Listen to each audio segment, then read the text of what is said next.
Salam Guru Penggerak. Berikut adalah aksi nyata modul 2.1 memenuhi kebutuhan belajar murid melalui pembelajaran berdiferensiasi oleh Winda Hastuti, calon guru penggerak Kabupaten Karanganyar Angkatan 8. Tujuan pembelajaran khusus modul 2.1, CGP mengimplementasikan dan melakukan refleksi terhadap implementasi pembelajaran berdiferensiasi di kelas. Berikut ini adalah aksi nyata saya tentang pembelajaran berdiferensiasi materi IPAS tentang sifat-sifat cahaya. Bismillahirrahmanirrahim. Assalamualaikum warahmatullahi wabarakatuh.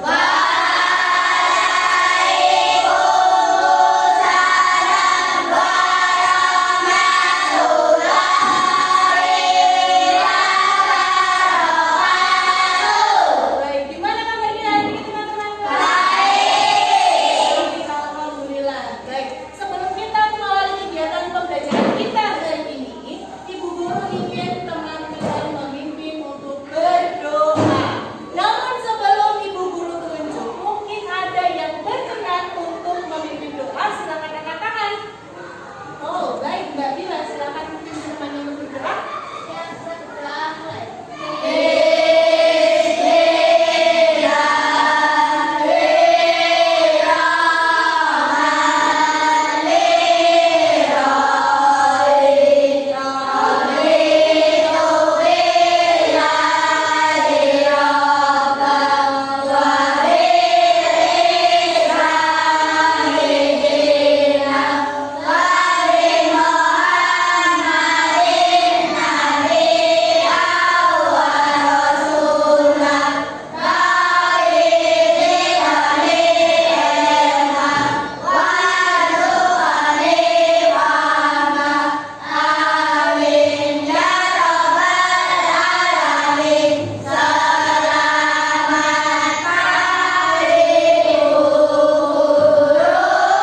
Selamat pagi teman-teman kelas 5. Nah, hari ini hari Rabu. Ibu Guru ingin bertanya, silakan kalian tengok kanan dan kiri kalian. Apakah ada teman kalian yang tidak masuk? Tidak ada. Berarti semuanya sehat ya? Baik.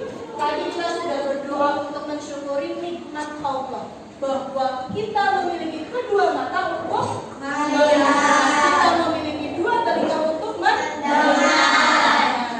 Teman-teman, sekarang Ibu Guru mau tanya, siapa yang hari ini berangkat dengan kondisi hati yang gembira? Baik, Ibu Guru perhatikan tadi ada dua orang yang mengisi di bagian bingung atau ragu-ragu. Siapa tadi yang mengisi? Baik, kenapa Gaby?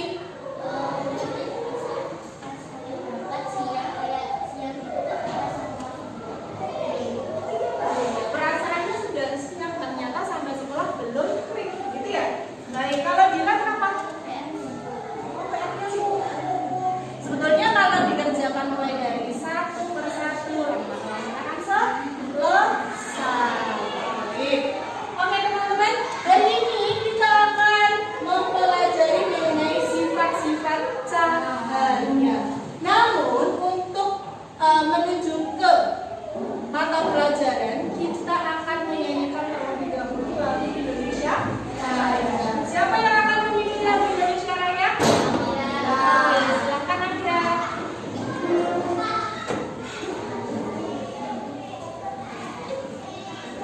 Ya berdiri semuanya.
kita akan belajar tentang sifat-sifat cahaya.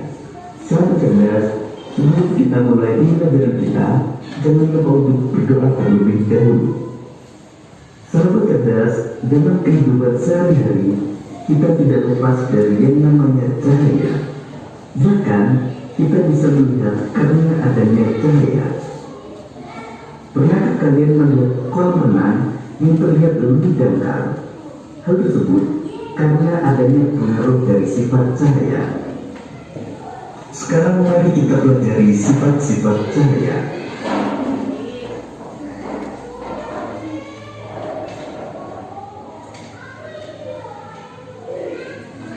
Tentang sifat-sifat cahaya, kita akan mempelajari sifat-sifat cahaya. Di sini ada mobil dengan sorot lampu. Nah, di sini juga ada warna apa, teman-teman? Di sini gelas. Nah, ibu juga memiliki gelas.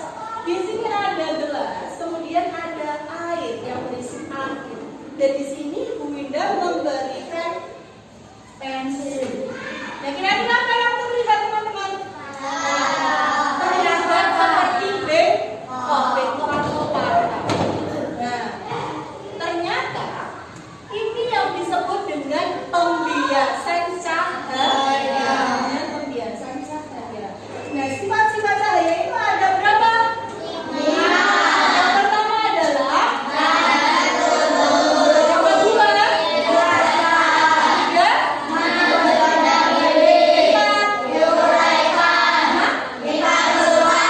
di sini ada lagunya. Teman-teman tahu lagu Beca ya tahu? Kita nyanyikan bersama ya dengan lirik sifat-sifat cahaya. Semuanya terlihat? Terlihat. Kita nyanyikan bersama dengan tepuk tangan. Ya, bisa? Oke. 1, 2, 3.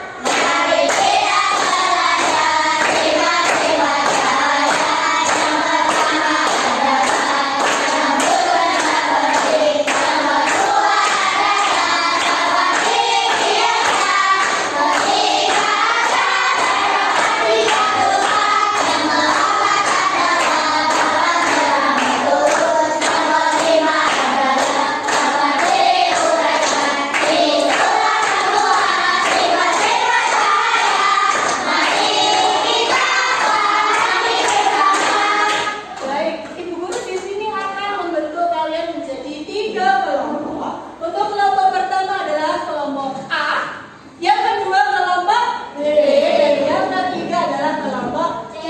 Nah, kelompok ini Ibu Guru bentuk sesuai dengan ketika kalian mengisi kuesioner kemarin. Nah, sekarang masing-masing sudah berkelompok sesuai dengan kelompoknya ya. Nah, sekarang silakan dibuka buku kipas semuanya ada masing-masing kelompok.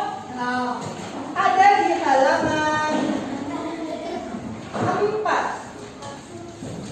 Ada di halaman 4 sampai dengan halaman 6. Nah, teman-teman, Bu Indah nanti akan memberikan tugas dengan ketentuan masing-masing. Untuk kelompok A nanti akan membuat mind mapping, kelompok B akan membuat rekaman tentang sifat-sifat cahaya, dan kelompok C nanti akan bermain atau mempraktikkan sifat-sifat cahaya secara langsung. Tapi kalau Bu Indah ingin meminta satu bantuan dari kelompok C terlebih dahulu, satu orang siapa yang akan mewakili?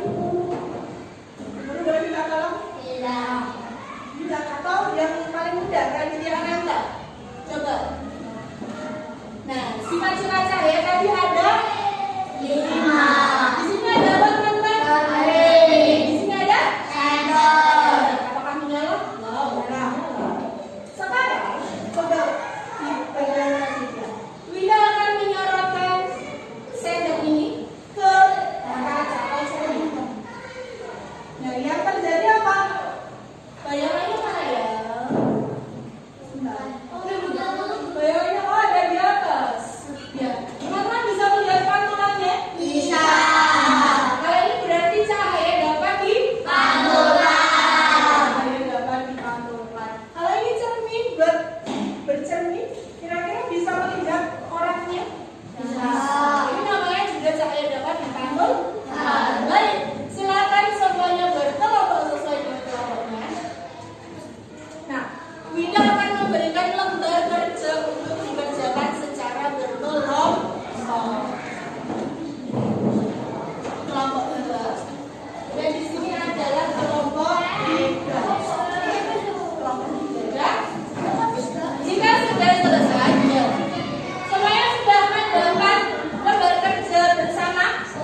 hadir.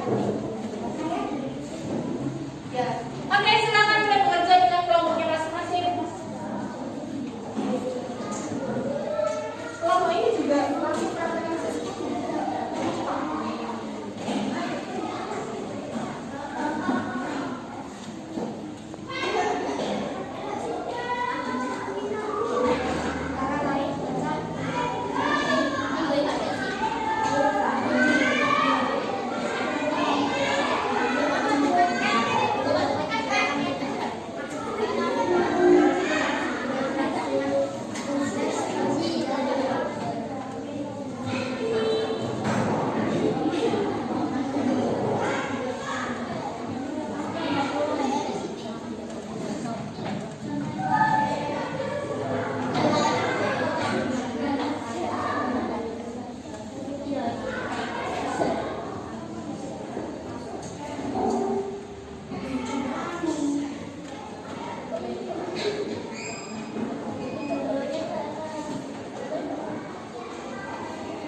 kelompok 2 akan menjelaskan sifat cahaya dapat menembus benda bening.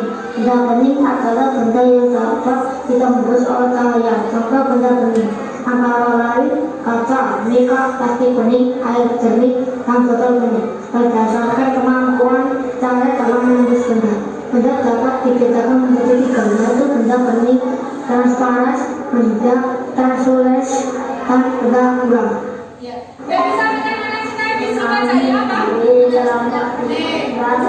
Akan menjelaskan sifat cahaya dapat ditampilkan. Pemantulan cahaya dibedakan menjadi 2, yaitu pemantulan relatif dan pemantulan difus. Pemantulan relatif adalah pemantulan dan berpas cahaya, pemantulan belajar dan pemantulan kalau terjadi warna biru cahaya mengenai benda yang permukaan rata. Baik, kalau yang disampaikan Valen tadi berarti sifat cahaya yang apa? Dipantulkan. Sekarang di bagiannya Dila. Kami dari kelompok 2 dari kelas 5, kami ingin menjelaskan tentang cahaya dapat dijelaskan. Pada uraian sebelumnya telah diterangkan bahwa cahaya yang merambat melewati satu medium saja, cahaya akan merambat lurus. Bagaimana jika cahaya melewati 2 medium yang berbeda kerapatannya? Jika cahaya melewati 2 medium yang berbeda kerapatannya, misalnya kaca dan air, cahaya akan dibelokkan arah perambatannya. Membelokkan arah cahaya ketika melewati 2 medium yang berbeda kerapatannya, ini disebut pembiasan cahaya. Pembiasan cahaya menyebabkan terjadinya beberapa peristiwa dalam kehidupan sehari-hari yang diuraikan sebagai berikut. Contoh, dasar air yang jernih terlihat lebih tangkal dari yang sebenarnya. Kalau tadi yang disampaikan Dila berarti jenis cahaya atau sifat cahaya yang apa teman-teman? Dapat dibiaskan. Nah, sekarang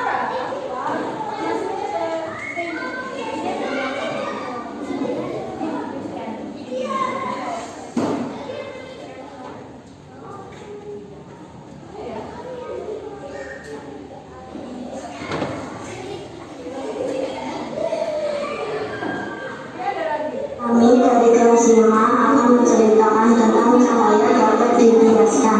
Pada uraian sebelumnya telah saya kelompok 2 dari kelas 5 akan menceritakan tentang cahaya merambat lurus.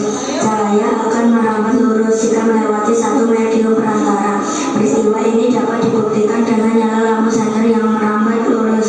Cahaya yang merambat lurus juga dapat kita lihat dari bekas cahaya matahari yang masuk ke rumah kita melewati ventilasi akan tampak berubah garis-garis lurus. Sifat cahaya merambat lurus dapat dimanfaatkan dalam perbuatan lampu mobil, lampu motor. baik, yang disampaikan Vio tadi berarti cahaya dapat merambat lurus. Nah, sekarang semuanya boleh kembali. Kita beri tepuk tangan untuk kelompok B. Kita akan menyaksikan dari kelompok C yang akan mendemonstrasikan tentang sifat-sifat cahaya. Ya, baik. Kelompok C silakan maju.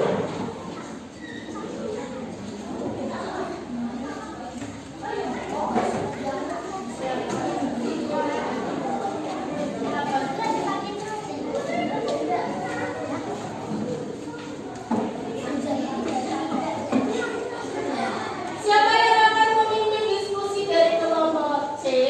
Oke, kami dari kelompok C akan mendemonstrasikan sifat-sifat cahaya. Oke, silakan bilang.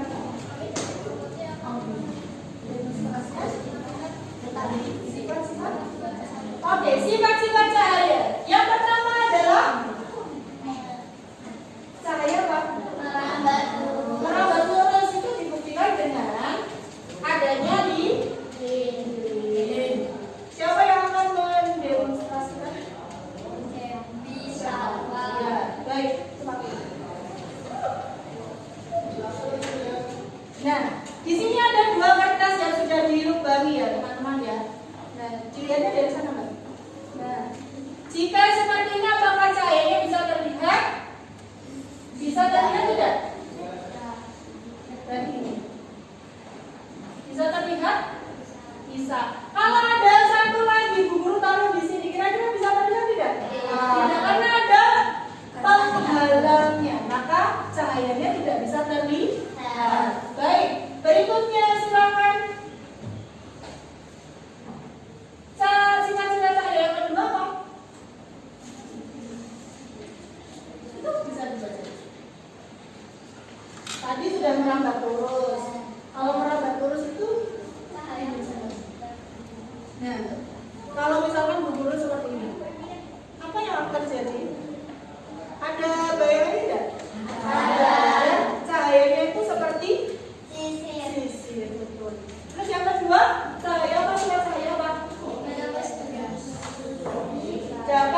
dibiaskan. Dapat dibiaskan contohnya apa? Siapa yang akan mau?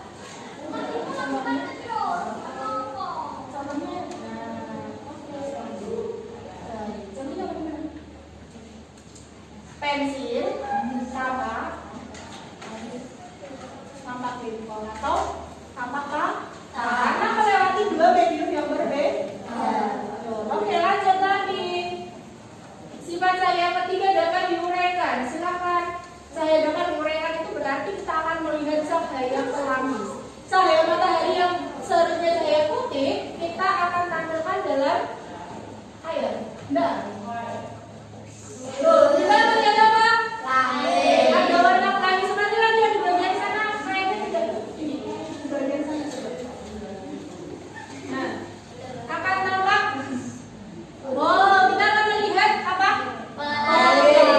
Baik, berikutnya cahaya dapat dipantulkan. Cahaya dapat dipantulkan. Siapa yang akan memilih?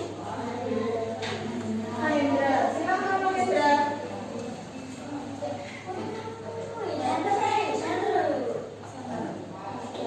Nah, silakan di center. Di mana letak pantulan cahayanya? Teman-teman bisa melakukan? Ada di atas. Nah, itu salah satu sifat cahaya yaitu cahaya dapat dipantulkan. Nah, oke, sekarang silakan kembali kita beri tepuk tangan untuk kelompok 5.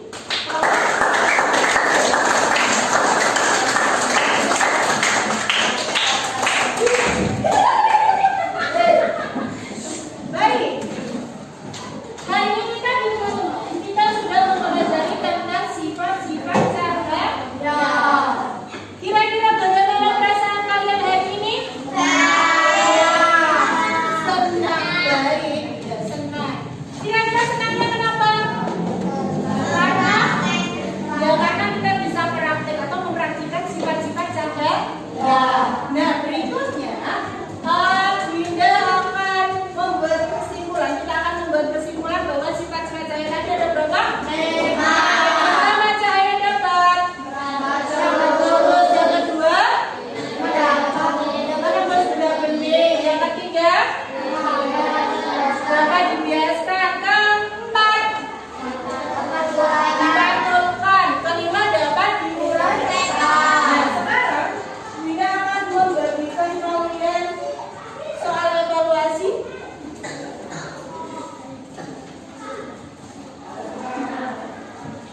Soal evaluasinya semuanya sudah dapat ya? Sudah dapat semuanya? Iya. Tadi sudah dapat toh? Masing-masing sudah? Oke, silakan dikerjakan waktunya 2 menit cukup ya?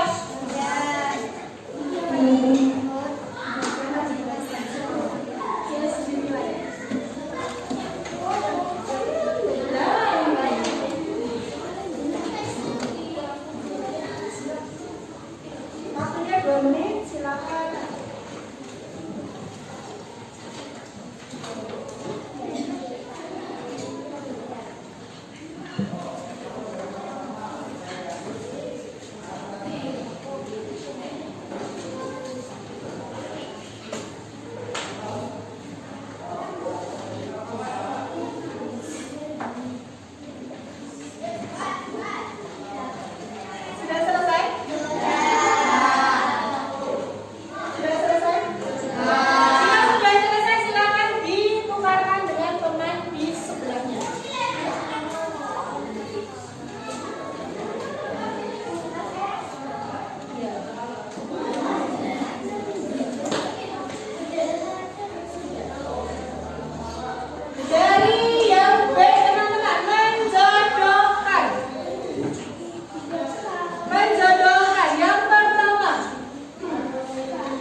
Berarti hari ini kalian sudah mempelajari tentang sifat-sifat cahaya. Nah, jangan lupa sampai rumah itu sudah silakan kalian praktikkan sifat-sifat cahaya yang tadi sudah dipelajari di ruang kelas 5 ini. Gitu. Ada yang mau ditanyakan? Atau ada yang belum jelas? Atau masih ada yang belum jelas? Bisa ditanyakan? Jika tidak ada, hati-hati di jalan sampai rumah nanti dengan keadaan sehat. Dan jangan lupa pelajari materi pada materi selanjutnya. Baik, teman-teman, karena pembelajaran kita sudah selesai, maka kita akhiri terlebih dahulu dengan membaca hamdalah.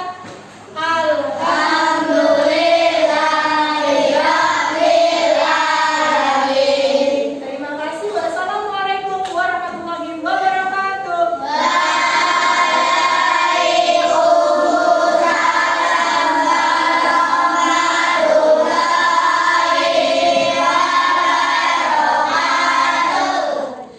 Refleksi modul 2.1 peristiwa. Saya melaksanakan pembelajaran berdiferensiasi pada mata pelajaran IPAS tentang sifat-sifat cahaya kelas 5 di SDN 01 Jeruk Sawit. Saya melakukan pembelajaran berdiferensiasi mengacu pada diferensiasi konten, produk, dan proses. Untuk diferensiasi konten, saya menyediakan beberapa sumber pembelajaran, diantaranya adalah comic scenes, buku ajar, slide sifat cahaya, video sifat cahaya, dan gambar tentang percobaan sifat-sifat cahaya. Pada diferensiasi proses, saya menggunakan kartu-kartu pertanyaan sebagai pemandu dalam pembelajaran, memvariasikan kegiatan belajar seperti membaca buku, artikel, komik, mengamati poster atau diagram, melihat video, dan memberi pertanyaan lanjutan untuk menyesuaikan tingkat bantuan kepada murid. Pada diferensiasi produk, yaitu hasil proses pembelajaran yang disesuaikan dengan minat belajar murid, yaitu presentasi produk visual, membuat podcast auditori, dan praktik secara langsung kinestetik. Perasaan saya dalam melaksanakan pembelajaran berdiferensiasi tentunya sangat senang karena dapat mengetahui kebutuhan belajar murid dan mampu memfasilitasi kebutuhan belajar murid dengan baik. Pada tahap pembelajaran, saya semakin memahami esensi dari pembelajaran berdiferensiasi, bahwa sejatinya murid adalah unik. Tugas kita sebagai guru adalah mengarahkan, menuntun, dan memfasilitasi seluruh perbedaan murid tersebut agar tujuan pembelajaran tercapai dengan maksimal. Perubahan yang terjadi selama dan setelah menerapkan aksi nyata ini adalah saya semakin memahami bahwa pembelajaran berdiferensiasi sejatinya memudahkan murid dalam memahami materi pembelajaran, dan dalam hal ini sudah relevan dengan tugas guru yang dapat mengakomodasi kebutuhan belajar murid walaupun dalam pelaksanaannya memerlukan persiapan yang matang. Saya merasa semakin tertantang untuk memaksimalkan kualitas pembelajaran melalui diferensiasi konten, produk, dan proses.